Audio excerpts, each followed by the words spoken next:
দুনিয়ার সব সম্পদের চেয়েও মূল্যবান কিছু চান? এক যুদ্ধ শেষে প্রচুর যুদ্ধলব্ধ সম্পদ গনিমত নিয়ে সাহাবীদের ফিরতে দেখে সবাই অবাক হয়ে গিয়েছিলেন। কিন্তু প্রিয় নবী মুহাম্মদ সাল্লাল্লাহু আলাইহি ওয়াসাল্লাম শোনালেন এক অভাবনীয় সুসংবাদ। রাসূলুল্লাহ সাল্লাল্লাহু আলাইহি ওয়াসাল্লাম বললেন, আমি কি তোমাদের এমন এক দলের কথা বলবো না, যারা এই যোদ্ধাদের চেয়েও কম সময়ে এর চেয়েও বেশি গনিমত সম্পদ নিয়ে ফিরে আসে?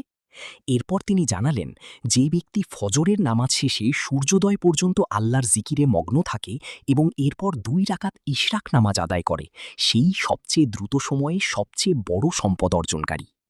কি সেই বিশাল অর্জন? যিনি এই আমলটি করবেন তিনি কোনো সাধারণ সম্পদ নয়, বরং ঘরে বসেই পাবেন একটি পূর্ণ হজ ও ওমরাহের সওয়াব, অল্প সময়ে পাহাড় সমান নেকি, সারাদিনের কাজে ও রিজিকে আল্লাহর বিশেষ জিম্মাদারি। কিভাবে আমলটি করবেন? ১. ফজরের নামাজ জামাতে পড়ার চেষ্টা করুন। ২. সূর্যোদয় পর্যন্ত জায়নামাজে বসেই জিকির, তাসবিহ বা কুরআন তিলাওয়াত করুন। সূর্য ওঠার ১৫-২০ মিনিট পর ২ রাকাত ইশরাকের নামাজ পড়ুন। রেফারেন্স: সুনানে তিরমিজি হাদিস ৫৮৬, শারহু মাআনিলি আসার তহাবি হাদিস ১৫৩৫। এই মূল্যবান গনিমত বা সম্পদ কি আপনি আজ সংগ্রহ করেছেন?